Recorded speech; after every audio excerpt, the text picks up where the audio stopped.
And these very last days become the last great controversy. So Thomas Tillman preached about a great controversy before the Adventist Church came around.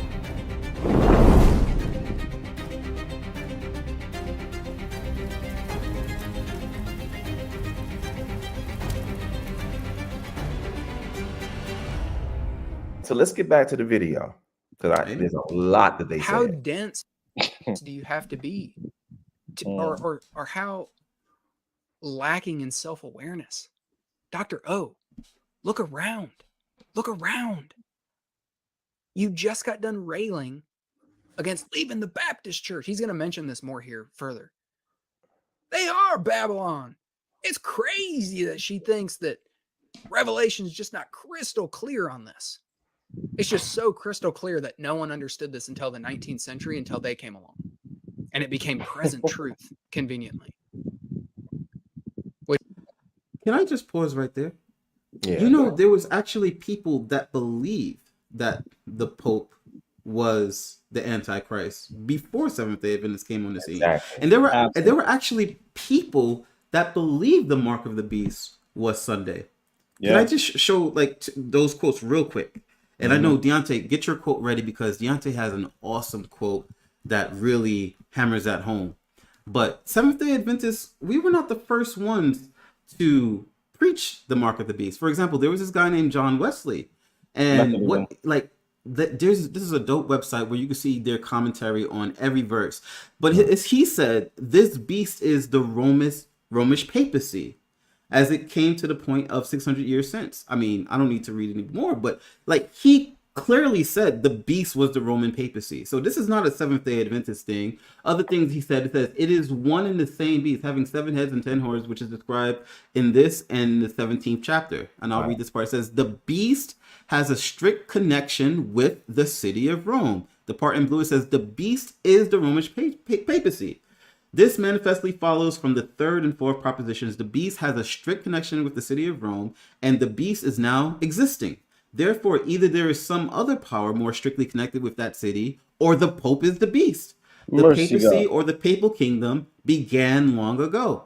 There was another one named, oh, by the way, if anybody wants to see that website, it's on the screen. Just take a screenshot, remind yourself. You can see that for yourself. Another one, Martin Luther. This is way before Seventh-day Adventists existed. He said the same thing. He said, then comes in chapter 13, in answer to the trumpets of the last 7 angels, whose sounds began in chapter 12, the 7 angels' work, the papal empire and the imperial papacy. Here the papacy gets the temporal sword also in its power, and rules not only with books in the second woe, but also in the sword in the third woe. For they boast that the Pope has both the spiritual and temporal sword in his power. Then are the 2 beasts. Like, he goes in and says, like, the papacy was that beast that had the wound and lived, you know? The abominations, woes, and injuries which this imperial papacy has wrote cannot be told. For in the first place, by means of his book, the world has been filled with all kinds of idolatry,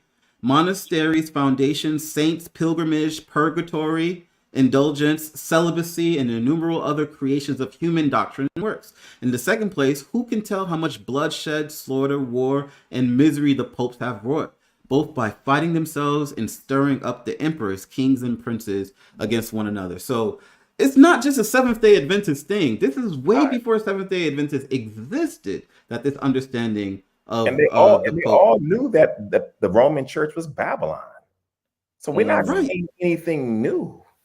It's just the Protestant interpretive tradition, which is absolutely blessed with truth. Let's look at Revelation 17. Just kind of hit something. I just feel impressed since we're going there.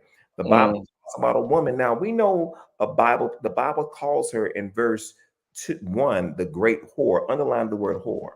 All right, I'm not even going to get into this whole study of it, but the great whore. Now, in the Old Testament, in the book of Ezekiel, when the church apostatized, she was called a whorish woman. So in Bible prophecy, a woman symbolizes the church. We see a church apostate system. Look at verse 4. Hold on. Look at verse 2. Excuse me. Verse 1 again. Is it verse 2 or verse 1? Verse 2, it says, verse 3. Verse 3. So he carried me away in the spirit into the wilderness and saw a woman sit upon a scarlet-colored beast, having full of names of blasphemy, having 7 heads and 10 horns. Just like you read from Wesley, they were right when they said that that woman and that beast is Roman Catholicism. But look at verse 4. All Protestants believe that. That's not even up for debate. Look at verse 4. Now, in verse 4, what are the 2 colors that this church has in Rome? Purple and scarlet. Purple and scarlet. Are the colors of the Roman Catholic priesthood. Purple and scarlet. So what happens is that Rome, the Church of Rome, is the mother of harlots, the mother of all these churches. And who are these? Let's look at verse 5.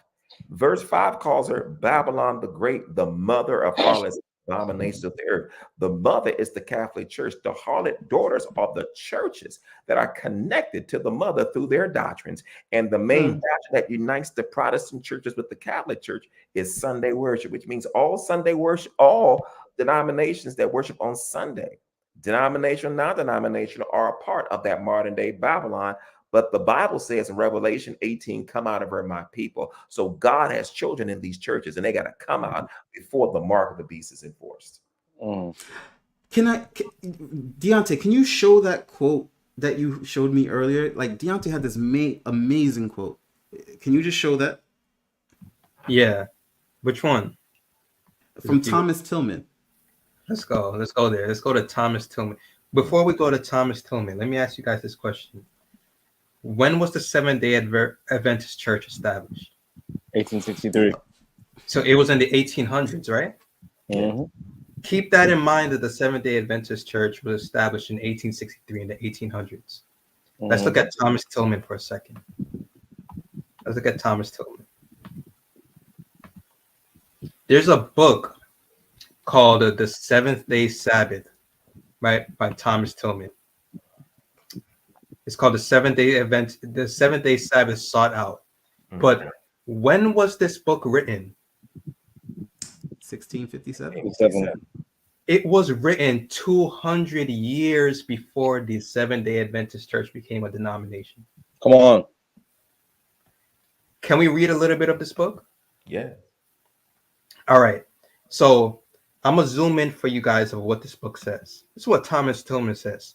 He says in 1657, mind you, he says, the first royal law ever Jehovah instituted and for our example celebrated, namely his blessed what? Seventh-day Sabbath. In these very last days become the last great controversy. So Thomas Tillman preached about a great controversy before the Adventist Church came around. Yeah. Hold on. It said in these very last days become the last great controversy between the saints and the man of sin, the change of times and laws. Wow. Come on. So in The changer of times and laws? The changer of times and laws. It sounds like Daniel 7 to me. Sounds like Daniel chapter 7. So you mean to tell me 200 years before the Seventh-Day Adventist Church was established, 300. they were preaching that the seventh-day Sabbath was the Lord's day and it was instituted for our example, and that in the last days that there was going to be a controversy between the Sabbath and the changer of times and laws? Let's continue to read. He's not done. So he says the changer of times. So he was asked, did Christ change the Sabbath? This is what he responded. He said, the changer of times and laws, what? Charge that upon Christ, which is the proper presumption of Antichrist. Mercy. Is not this the whore's mark that changed the saints' times? Man. So Thomas Tillman in 1657 said that the Antichrist is the one that changed the saints' times. If you say that Christ is the one that changed the Sabbath, you're actually calling him the Antichrist, because in Daniel 7 it says that the Antichrist was going to change times and laws. So what does the name Antichrist mean? It's in the place, Antichrist. In the place of Christ. In the place of Christ, actually. So Sunday is the anti-Christian Sabbath because it's the day that was put in the place of the Bible of the Christian Sabbath. Saturday, Sunday is anti-Christian. Mercy, God. My God. Here it is. I got it. He doesn't end there. He goes on to say, the seventh-day Sabbath is sought out and celebrated, or the saints' last day design upon the Wait. I got to read that slower. The seventh-day Sabbath sought out and celebrated, or the saints' last design upon who? The men of sin. With their advance of God's first institution to its primitive perfection, with the Christians' glorious conquest over the mark of the beast, the recovery of the long-slighted seventh day to its ancient glory, wherein Mr. Aspinwall may receive full answer to his late peace against the Sabbath. And if you guys want to know more, here's the link to the book right here. 1657, and they were preaching that the mark of the beast was Sunday worship, and that in the last days, the last great controversy was going to be between the Sabbath, keeping the Sabbath day, and the man of sin. 200 years before there was even Adventists. Come on. God. 200 years before. That's right. Shall we get back to the show? Go ahead.